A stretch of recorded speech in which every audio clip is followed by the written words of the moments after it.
second, circling back and dumping it down the ice into the Soviet zone. We mentioned at the opening of the show the penalty killing would play a role. This is the third penalty Canada's had. Soviet Union hasn't had any. The penalty killing's been super to this point.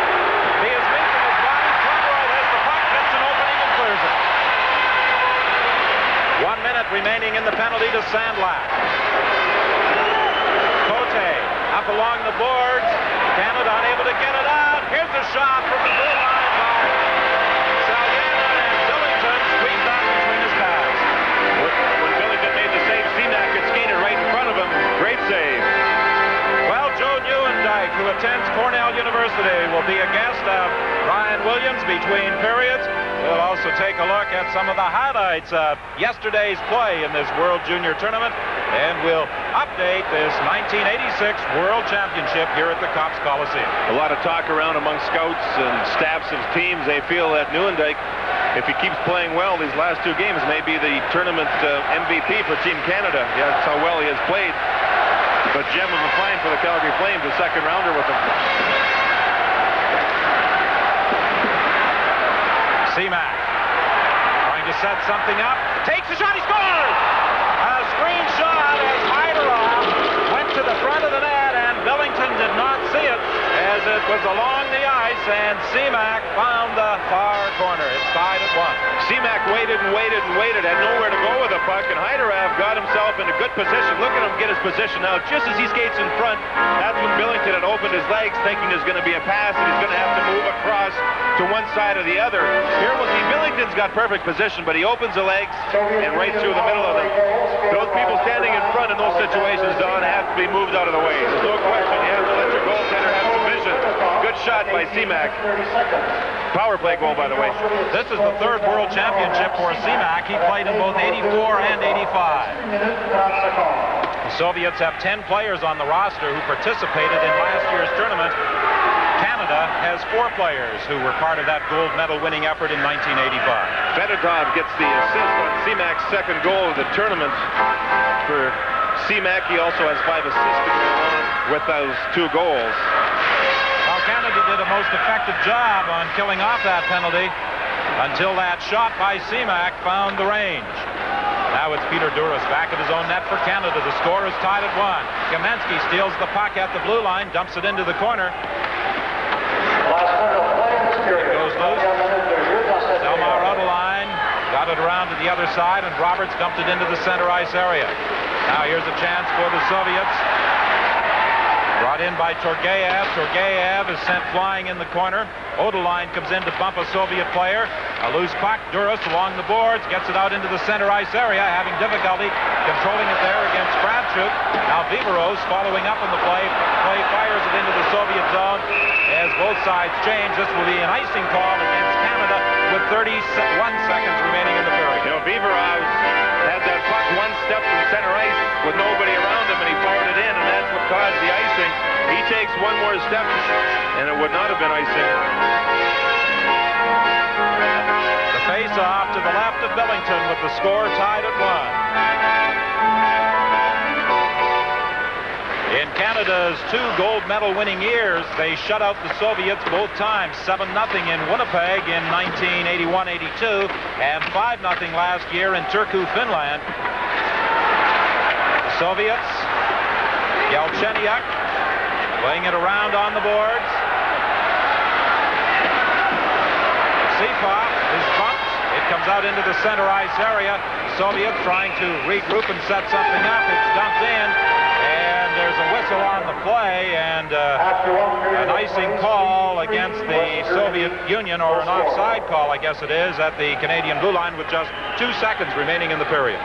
Craig Billington has been the star the last 2 years in goal for Team Canada. In 84-85, he won the Bobby Smith Trophy, the Ontario Hockey League Scholastic Player of the Year when he played for the Belleville Bulls. He was also a first-team All-Star that year. Quality goalkeeper. Don, Canada's got to stay out of the penalty box. It's a matter of time before the Soviet Union will control on their power play. They were 1 for 3 that period. A 1-1 score. Entertaining to watch. A very entertaining 20 minutes of play here at the Copps Coliseum as Terry Simpson shoots daggers at the official. So we have to think as this game wears on, that Russian or Soviet team has great experience. Beloshakin, the Soviet goaltender, a protege of Tretyak, the outstanding goalie of these Soviet national teams for many years. John Davidson, do you notice any similarities in their style? Well, one thing, he's not near as good as Tretyak was, but they do play similar, and they're down on their knees a lot, and they kick the legs out in what they call a butterfly style. He did have some tutoring from Tretyak, and there's where you do see those similarities in style. Moylan picks it up in the center ice area. Robitaille gives it back to Moylan. He goes cross ice for Mellanby. Mellanby gets away from a check as he dumps it into the corner. It comes out into the center ice area.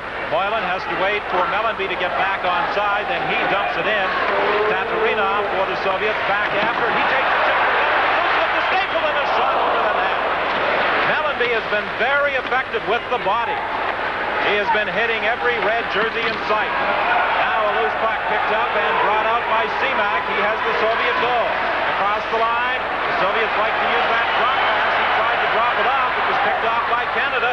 They come back with Mellanby trying to get set. Mellanby looking for someone to pass to. Goes to the side of the net.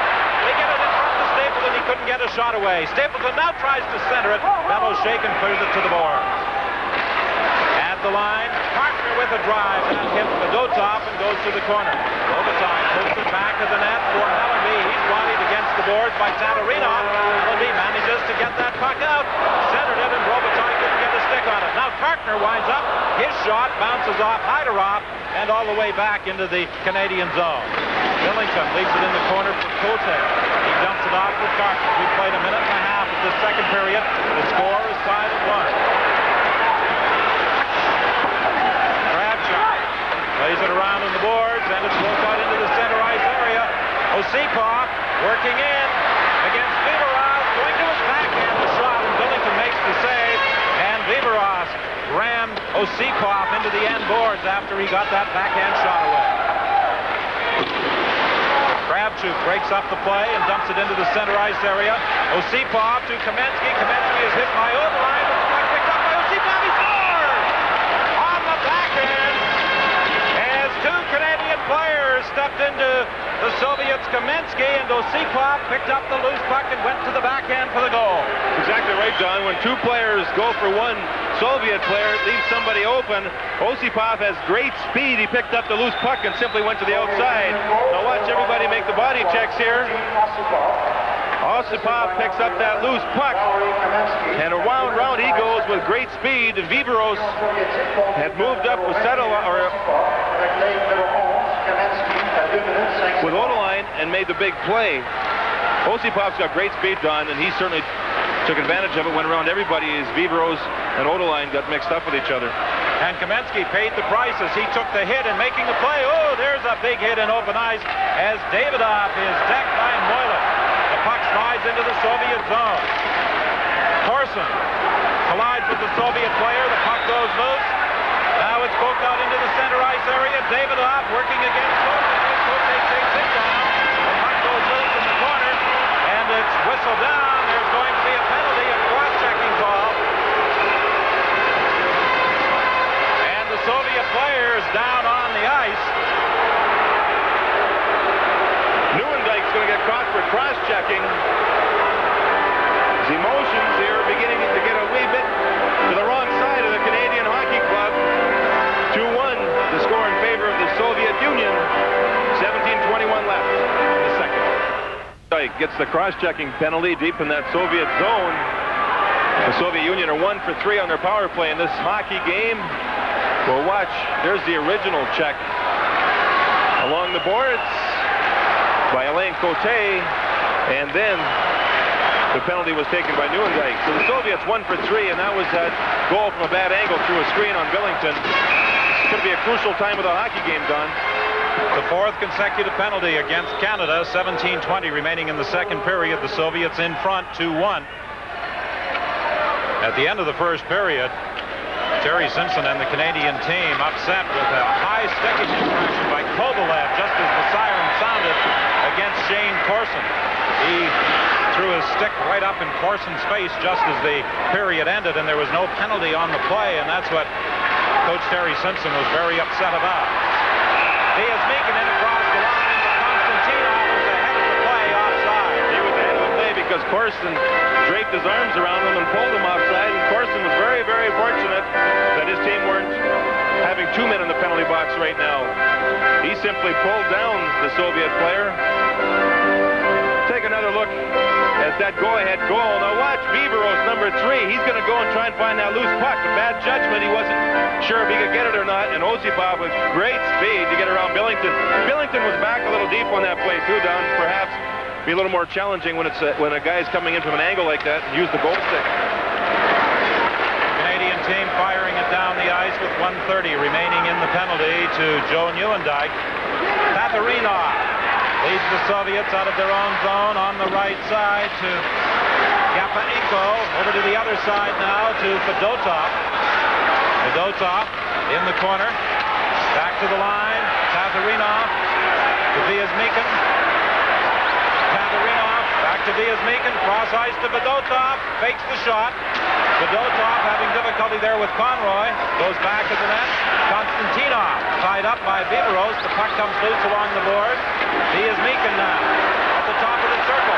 Takes the shot. Hits the leg. He gets it again. A shot right on. And Billington makes the save. Loose puck in front of the net.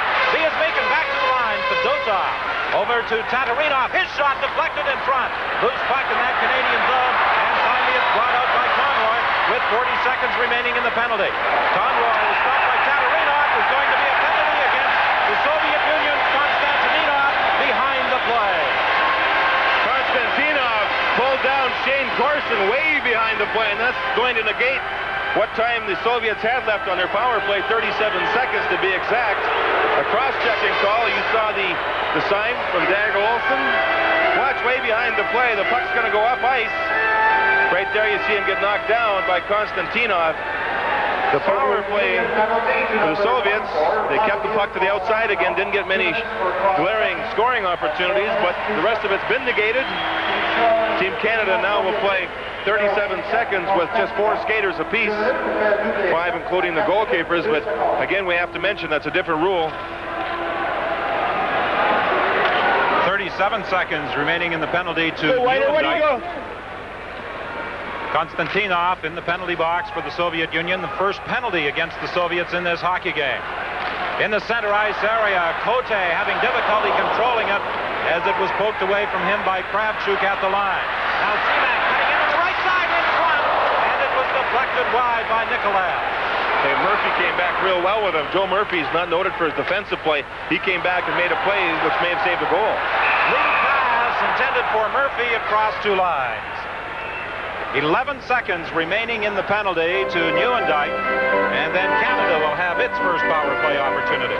Greg Billington plans to study philosophy at the University of Western Ontario during next summer. Now watch the puck go in front of the net, and watch Murphy come right back with the Soviet player, knocks the puck away as he was back checking deep in his own zone, and that was a super play by young Joe Murphy defensively.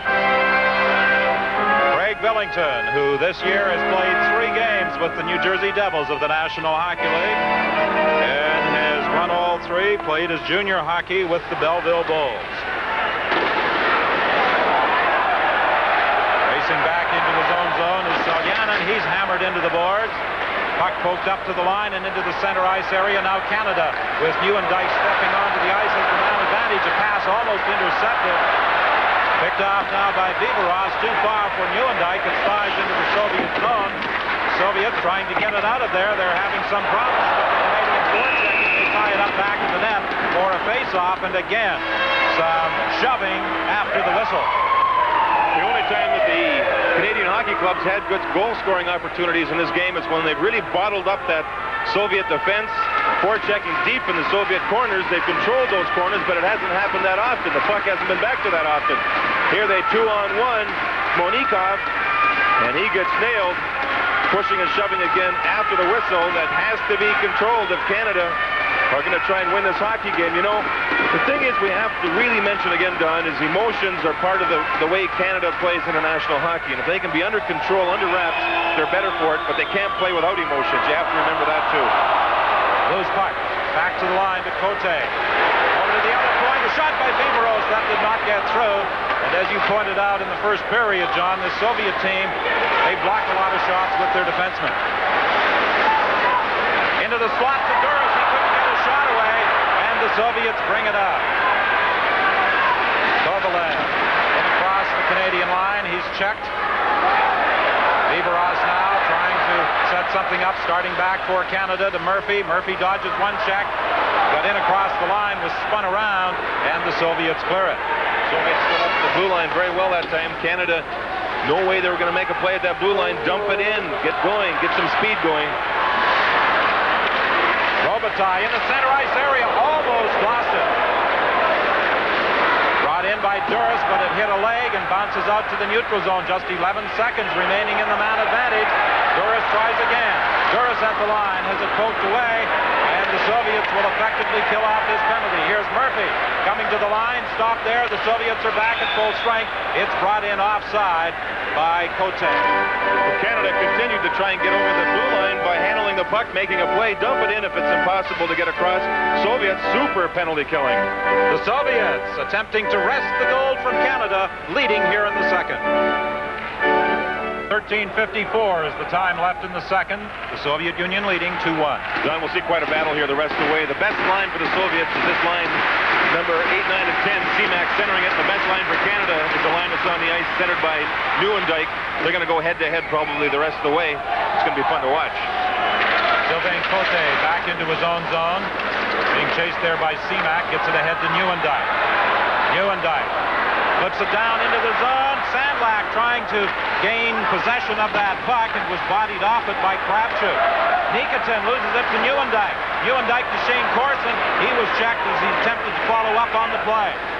Rink wide pass now. The Soviets in across the line. Drop pass for Hyderov. Hyderov couldn't find anyone to center it to as he was taken in against the board. And the Canadian team comes back, and the Soviet player is down at the line. And the fans here in the Cops Coliseum react when these Soviet players go down. They appear to be great actors because the two previous players who were hit and went down, I'm thinking particularly of Vias Meekin, got up and came back on the very next shift. I'm not sure who that is down on the ice, if that's Nikonov or not.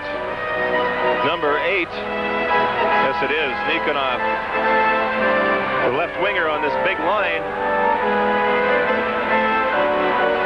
Well, this one may well be a legitimate injury because we saw him this morning in the workout go down in the corner with what appeared to be something of a groin pull. Yeah, and he's flexing his left leg. To be very honest, I didn't see what happened. It was behind the plate on. 13:10 is the time remaining in the second period of this gold medal battle in Hamilton. A lot of support for this Canadian team here at the Cops Coliseum. Many of the spectators wearing T-shirts with the maple leaf emblazoned across the front or the back, and many of the spectators coming into the building with Canadian flags. Sergeyev brought in across the line by Laxdal, tied up. Still managed to dig the puck out. Kamensky took a shot. It went wide. And now Oderline goes back to his own net. Up on the left side for Roberts. Roberts over on the right wing for Conroy. Conroy dodges a check at the line. Still managed to poke the puck behind the net. The Soviets trying to get it out of there. Viveros pinching in from the point. But it's controlled by the Soviets. And Mona Enkov brings it down the ice and into the Canadian zone before he's bumped to fall down. And the Canadian team now takes over in its own end. Viveros up on the right side to Laxdal. A rink-wide pass. Conroy had difficulty controlling it. Races after it in the Soviet zone. Gets it to the goal mouth. And it was deflected by Roberts, who was tied up as Belosheikin made the save. Now the Soviets come back, 3-on-2. At the line, Moylan trying to take it away from Osipov. Osipov is successful, and back comes Conroy. Conroy on the right side. For Cote. Cote tried to slide it out front. Now Mellanby gets it to Cote. Cote didn't see where it was, and the Soviet player Fedotov rifles it around the boards and into the neutral zone. 11:45 remaining in this second period. The Soviets leading by 1. It was 1-1 after 20 minutes. Sergeyev lost it at the line. Lead pass for Robitaille from Moylan across 2 lines. Luc Robitaille getting lots of ice time in this particular game. draft choice for the Los Angeles Kings. 171st overall. He plays for Hull, which is owned by Wayne Gretzky, of all people. Wayne Gretzky and David Foster, a person from the music industry. There's Scott Mellanby. He's having a great game again. Bobby Clark stated publicly that he thought Mellanby could step right in and play with the Flyers right now. I talked to Mike Keenan the other night when Mike Keenan and the Flyers were in Edmonton. He says that he's pleasantly surprised with the way that Mellanby's offensive skills are starting to come and show a little bit better. And, of course, he should fit in well with that Philadelphia system because he uses the body most effectively. Well, he sure does. And he does it effectively, Don. He doesn't play it stupidly. He takes the body well, wins the battle for the puck. The thing is, when he's getting the puck, he doesn't throw it blind. He controls it, or else what they call eat it. He'll take that face-off instead of giving it away. Loose puck in the Canadian zone. Played back to the Soviet line. Tatharinov goes rink wide with it. Kovalev shoots it into the Canadian zone as the Soviets make a change. Played ahead to Murphy. Murphy dodges the check at his own line. Greenlaw going for the net. Oh! He got in behind Beloshakin and slid it to the far side and hit the post. Beloshakin made a bad play on that particular play by Greenlaw. Beloshakin was lucky. 10:43 is the time remaining in this second period. Greenlaw was very, very close to tying the game up, but watch, he has no need to go right out, way over to the left side of the crease. Greenlaw saw that and just skidded to the outside of the goalpost. Close call for both teams. From the faceoff, winds up, and Beloshakin makes the save, and then Corson is driven right into the Soviet goaltender Beloshakin, and the net is moved off its moorings. Vladimir Vasilyev, the coach of this Soviet team, not related to Valery Vasilyev, who for a number of years was one of the stars of the Soviet national squad. Here's that face-off, which was controlled by Team Canada. Watch everybody drive for that net. Beloshakin, there's that Tretiak style where he goes down in that butterfly position. Corson follows through. Wasn't pushed or anything, but Beloshakin held onto that puck for another face-off in the same spot. This time the Soviets get the draw. Onenkov gets it around on the boards, and it's cleared out to the center ice area.